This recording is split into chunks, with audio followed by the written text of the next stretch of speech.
सही नजर आ रहा है नजारा बंगाल में भी। अब बंगाल में ममता में डेंगू बोला जा रहा है और बोला जा रहा है स्पेन में हॉलिडे हो रहा था, इतना महंगा कमरा, खजाना 3 लाख का कमरा था वहां पर और खजाना राज्य का लुटाया जा रहा है। और साथ में आप कह रहे हैं कि हम गठबंधन में हैं, हमारी दोस्ती है, हम साथ साथ मिलकर मोदी को हराएंगे। ये कैसी दोस्ती है भाई? आपकी आवाज नहीं आ रही है, अनम्यूट करिए। नाविका जी, इंडिया अलायंस की गठबंधन अभी भी फॉर्मली गठबंधन है। इसमें से कोई ऑफिशियली गठबंधन टूटा नहीं है, जैसा कि एनडीए में हो चुका है। आईडीएमके जो है बीजेपी को छोड़ करके जा चुकी है और उससे पहले दूसरे भी पार्टी एनडीए अलायंस को छोड़ के जा चुके। एग्जाम्पल के तौर पर नीतीश जी जा चुके, अकाली दल जा चुके। लेकिन इंडिया अलायंस का गठबंधन अभी भी है ऑफिशियली, आप भी जानते हैं। हाँ, आपने सही कहा कि बंगाल के नेता, बंगाल कांग्रेस के नेता जो कि अकेले एमपी हैं वहां से, उन्होंने कुछ कमेंट दिया और जो भाषा उचित नहीं था ऐसे भाषा का उन्होंने प्रयोग किया। अब उन्होंने ऐसा क्यों प्रयोग किया ये वही जवाब दे सकते हैं, या तो ऑफिशियली बताए कि भाई ये इंडिया अलायंस है या नहीं है।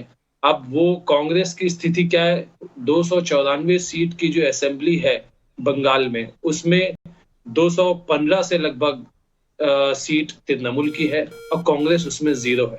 तो ऐसे हालात में कांग्रेस अपने आप को एक जमीन को बचाने के लिए, अगर उन्हें समझ में आता है कि इस तरह का पॉलिटिक्स वो करेंगे स्टेट लेवल पे, तो ये उनका चॉइस है। पब्लिक जो है इसको देखेगी, पब्लिक इसका फैसला देगी। लेकिन दिल्ली में जहां तक 2024 के इलेक्शन का मामला है, बिल्कुल, तो यानी आपने साफ कर दिया, आप अपनी जमीन बचाएंगे, कांग्रेस अपनी जमीन कोशिश करेगी बचाने की। इंडिया अलायंस की कोई जमीन है ही नहीं वरुण पुरोहित जी। ये क्या हो रहा है? ना अखिलेश यादव जी आपके साथ मध्य प्रदेश में अभी तय कर पाए हैं, ना वहां बंगाल में कुछ तय हो रहा है, जंग छिड़ी हुई है पंजाब में, लेकिन हम साथ साथ हैं। ये किसको, जनता को आप इतना बेवकूफ तो नहीं समझ सकते ना?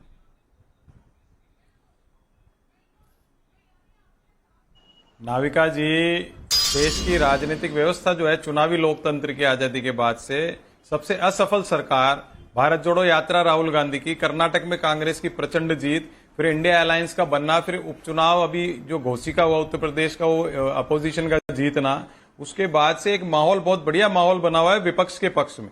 तो उसको माहौल को खराब नहीं करना चाहिए पॉलिटिकल इमेच्योरिटी से। तो आप जो पंजाब की बात कर रहे हो, ये जो वेंडेटा की पॉलिटिक्स वहां कर रहे हैं, तो थोड़ी सी आम आदमी पार्टी का अभी पॉलिटिकल इमेच्योर है। लेकिन आला कमान को, सारी पार्टियों के आला कमान के दिमाग में कोई ना कोई बात होगी, वो इसको संज्ञान में ले रहे होंगे कि 2024 का चुनाव तो एक एग्जाम्पल ऐसा सेट किया जाए कि पब्लिक के समझ में आए कि भाई इंडिया अलायंस है, वाकई इंडिया अलायंस है। और इस पाखंडिया सरकार को, ये घमंडिया बोलते हैं, मैं उसको पाखंडिया शब्द बोल रहा हूं, पाखंडिया सरकार को दूर फेंक सके।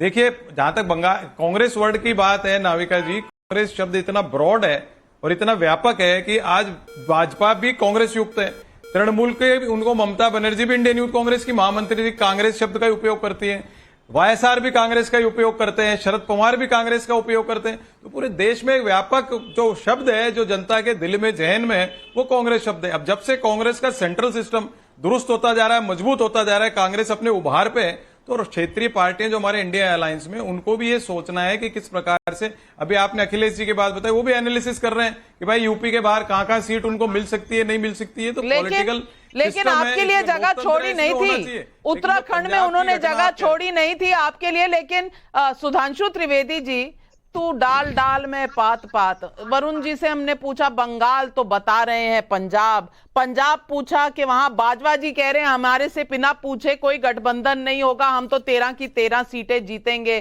कोई चुनाव साथ लड़ने का सवाल ही नहीं उठता। लेकिन ये फिर भी साथ साथ है, इलू इलू है। देखिए, अभी वरुण जी ने कहा कि कांग्रेस तो इतनी व्यापक है, और उसमें जो वो उदाहरण दे गए, तो मुझे लगता है अपनी बर्बादी के उदाहरण दे गए। हाँ, सच है, तृणमूल कांग्रेस, ममता जी तो कांग्रेस में थी, आपको छोड़ के गई, आप साफ हो गए बंगाल से। वाईएसआर कांग्रेस, जगन मोहन रेड्डी आप ही पार्टी में थे, आप साफ हो गए वहां से। शरद पवार आप ही पार्टी में थे, आप साफ हो गए। वाह, कितना सुंदर उदाहरण दिया है, व्यापक है या घातक उदाहरण दिया आपने।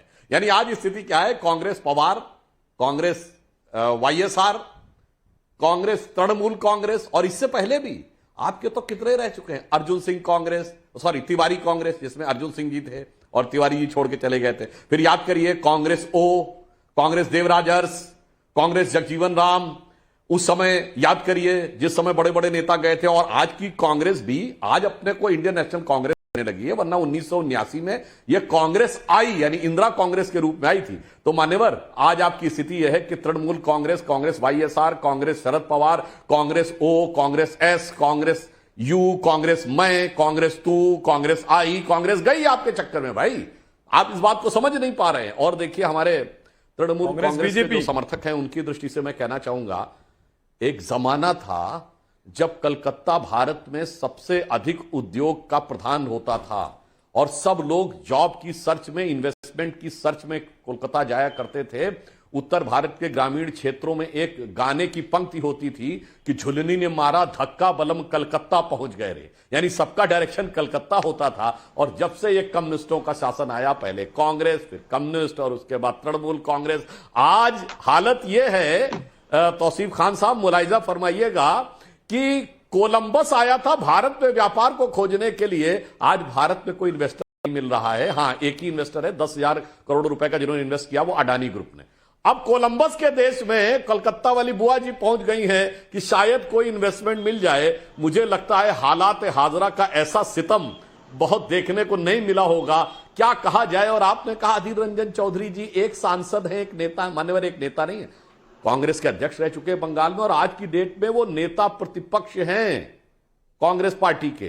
तो टेक्निकली वो राहुल गांधी से बड़े नेता हैं पद के हिसाब से, ठीक है, कद के हिसाब से अलग होगा। और अगर दिल्ली में आएंगे तो वो प्रोटोकॉल में ममता जी से ऊपर हो जाएंगे। तो जो आपने कहा एक नेता, छोटा सा नेता, ऐसा नहीं है। इस छोटे में बहुत भारी बात है। जो एक कहावत है ना, सतसैया के दोहरे जो नावक के तीर, और देखन में छोटे लगे घाव करे गंभीर। तो काफी गंभीर घाव कर रहे हैं अधीर रंजन जी के वक्तव्य आपके। तौसीफ खान जवाब दीजिए। सुधांशु जी, कल ही आप अगर ये कोई नेता कोई स्टेटमेंट दे दे बीजेपी के खिलाफ, आप तनकीद करना स्टार्ट कर देंगे अधीर रंजन चौधरी जी की। आज जो है उनकी तारीफ कर रहे हैं।